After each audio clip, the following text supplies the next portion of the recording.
आणि राहुल माळीवर एक गुन्हा आहे. हो, तर सुरुवातीला 37 तोळ्याची तक्रार होती. बरोबर. जेव्हा ही घटना घडली, फिर्यादी गोंधळलेला होता.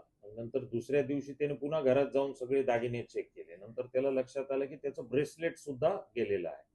त्याने दुसऱ्या दिवशी पुरवणी जबाब दिला. त्याप्रमाणे आपण ते ऍड केलं.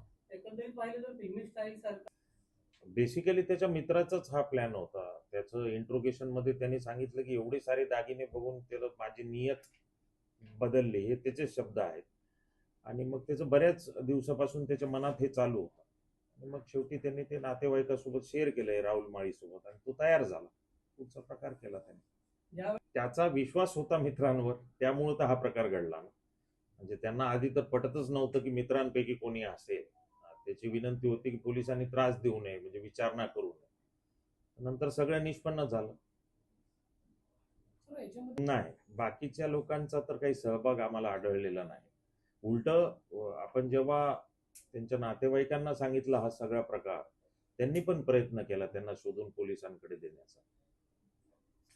आतापर्यंत आपण ह्याच्यामध्ये एकूण 7 लोकांना अटक केलेली आहे. 5 लोक न्यायालयीन कस्टडीमध्ये आहेत आणि राहुल माळी आणि हर्षद सगरे हे पोलीस कस्टडी रिमांडमध्ये आहेत.